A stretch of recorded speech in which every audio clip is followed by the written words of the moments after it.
Okay, let's play a little game called Prove Me Wrong. I'm going to make a bold statement. You can feel free to argue it or feel free to agree. Just give up. I think that the first 2 years that Brad Holmes has been here, you see the draft classes here, and I can make my case as to why. I think it is the best 2 year stretch a GM has had over the last 2 years. I think it's been the best. I think he should be GM of the year.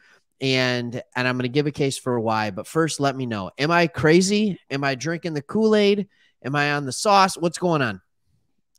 Well, this past Bears game really helped your case because you've got Josh Pascal, you've got James Houston. Though his 2022 6th-round picks of Malcolm Rodriguez and James Houston could be legendary. I mean, really, they're playing so well. Malcolm Rodriguez has been a starter. I mean, a starter, need to have you day one of camp type stuff.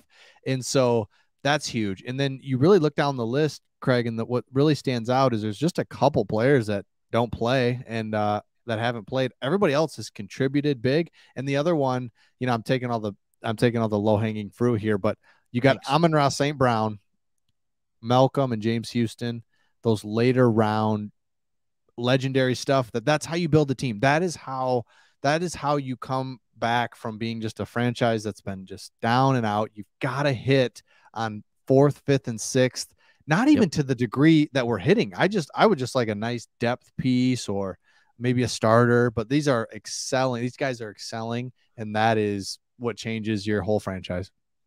Okay, so I'm going to go even deeper on this. Hit me. Some low-hanging fruit, but a little bit deeper.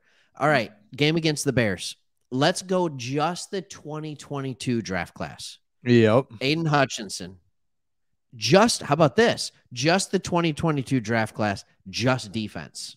Yeah. Aiden Hutchinson, Josh Pascal, Kirby Joseph, Malcolm Rodriguez, James Houston. 5 starters, or at least starting caliber, because I don't know if Houston actually started the game. Right? I don't know if Pascal even started the game either. But they were arguably our 5 best players in this game on the defensive side of the ball. They're all rookies. Yeah. And then you go to the 2021 draft, and let's just do offense. 2 picks. I'm not Aleem McNeil. Why am I saying that? Penei Sewell, Amon-Ra St. Brown. Penei Sewell, arguably one of the better right tackles in the league. Amon-Ra St. Brown just got over 100 catches. First line to do it since Calvin in like 2012 or something, right? Like, second-year player. Are you kidding me with this? It's nuts. It's nuts. And, yeah, go back to your 2022, just in the Bears game. Sure. Not only are they playing and contributing, that would be really, really nice. You'd be really happy with that. Aiden Hutchinson with a stat line of interceptions, fumble recoveries, sacks, or maybe didn't get a sack, but he was right there all game. And then you've got James Houston, 3 sacks. The guy's got 6 sacks in 5 games, or whatever it is. He's got more sacks than games played, and 6.5. Yeah. Yeah, and James Mitchell, 7.5 and 6. You take with a torn ACL, you trade away Hawkinson, seasons go, and he's just kind of in there making play. Like, that alone is really good. A 5th-round pick that's going to be a tight end for you. There's just so many things in these draft classes that get you excited, and I keep talking about it. It's not these draft classes that get you excited. He's gonna just keep stacking these up, and when you get here, you've got Brad Holmes that's been here year 3, year 4. It's hard to imagine that he's gonna whiff on a bunch of picks. I just don't think that's going to happen, and that's when your franchise really hurts and takes a dive, is when you whiff on and he's not whiffing. That alone would be good. Hey, he didn't whiff on these. No, he's not whiffing. He's actually excelling at these picks, and that is gonna just change our franchise and sustain it, and that's the big key. Change and sustain. Like, with 2 draft classes, I'm looking and I see St. Brown, I see Sewell, I'm starting to see Houston, Hutchinson, Williams, and I'm already starting to wonder and ask the question, how are we going to pay all these guys when it comes time? Because their talent level, their ceiling is so much higher than what we've seen in the past. Yeah. And all of a sudden it's like, man, how are we going how are we going to retain all these guys and pay them while paying Goff, while paying, Decker, while paying Ragnow? And it's just like, that's a great problem to have, Yes. right? Because you either trade for more capital and value or you pay them. And that's exactly what you want to do. You want to draft well enough that you have salary cap issues down the line because you have so much talent on your team. Like that's 100%. What you want to do. So I truly am kind of blown away at the skill level here when you look at the all around player Hutchinson is, when you look at Houston becoming a sack specialist, when you have Jared Goff's go-to guy, 100 receptions, like over 100 receptions with one game to play. Like I always do this with the stats. I don't know about you. I like to end them after 16 games because I'm so used to a 16 game season. So I'm like, all right, how do they stack up? He's a 100 reception player after 16 games, and he missed what, 2.5. Absolutely. So like, and it's Craig, like, oh my goodness, would he have 120? And so like, you just start looking at this and you're like, man, it is so good. Thank you so much for this. Now let's look at these draft classes and see how they stack up. Absolutely. So let's just, as a comparison, you look at, and it's easy to do this, and in hindsight, especially with they've got some years, and you don't expect every player. Too.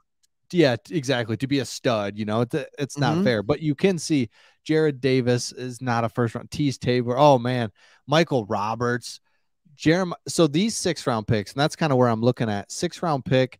This is where it used to be a throwaway. Brad Kaya. Okay, he's going to be a throwaway. In 2016, you've got Jake Rudock. Zettel played a little bit. Jimmy Lands, I remember him. Or Jimmy Lands, yeah, long snapper. And you just got Landis, absolutely. I don't think he got drafted and then lost the starting long snapper battle. Yes. He didn't even, like, it's just ridiculous. And just so like when you look at these things, you have 2 starters, like quality starters out of the 2016 class in Graham Glasgow and Taylor Decker. Yep. Great. A lot of people can draft offensive linemen. And then in the 2017 draft class, tell me if I'm wrong here, 1 quality starter for about 2 years. You've got Galladay. Yeah. And Reeves Maben is a backup. He'll play. Yeah, he's been a career backup. He started for us a lot last year in the back end of the year because we needed him to. Jamal Agnew, you can find fast guys anywhere. That's nothing. Yeah. Wow. Let's look at okay, let me go here and just starter. All right, this is getting fun. Let's keep it going. 2015. Who do you see that's just like, yep, wow, this is a bad draft class here, man. One player, Diggs, became a player for us. Laken Tomlinson ended up starting for the 49ers, right? Oh. And that's it. And that's it. Go 2014. You have 2 players, Ebron and Van Noy, that ended up having success in their career. And even Ebron, I mean, yeah, he had success. Captain drops. But like, that's bad, look man.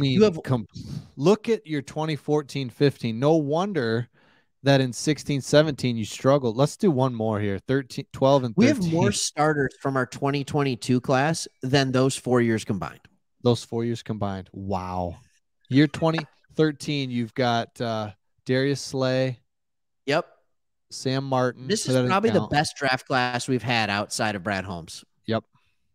And that's saying something. Devin Taylor, I want to thank you for everything, Devin. That you didn't do. Oh my gosh. Larry Warford was terrible. Theo Riddick, I liked. That was good. Theo Riddick, that's fine. In the 6th round, absolutely fine. Absolutely. Sam Martin, fine. Okay, 2012. Riley Reef, he played. Love that we're still doing this. Yeah. Broyles. He's playing for the Bears now, isn't he? Yes, Reef was in. Wow. Yeah.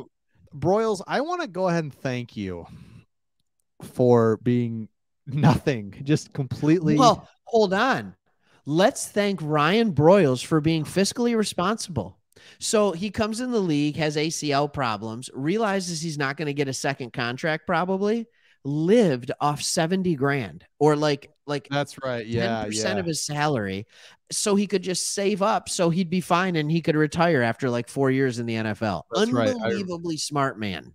I remember that one. Broyles. Are But you yeah, kidding me with the rest of that? Maybe Whitehead? maybe Whitehead.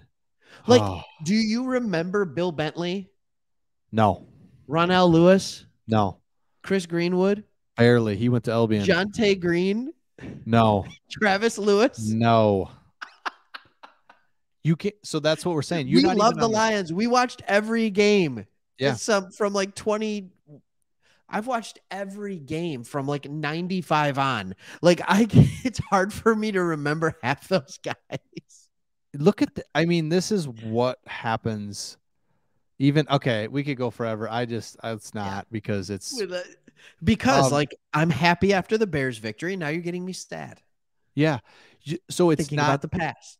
it's not hard to see. It's just so easy to be like, I don't know. I don't even know half of the guys. And then the other, there's the other half. It's like, yeah, I remember him. And then, Oh, dude, we're in a good place. We've got guys we're in a good playing place. well. Oh my gosh. And Brad Holmes, love you, man. So let us know in the comments if you remember any of those players, anybody that you were like, oh yeah, I remember him, or I don't. Give us a good memory that you have of that player. Of Broyles. I remember he didn't want to get in. So I remember he was really good in Oklahoma. Yep, and he had some weird stuff. So let us know your thoughts in the comments. We will see all of you on the next one.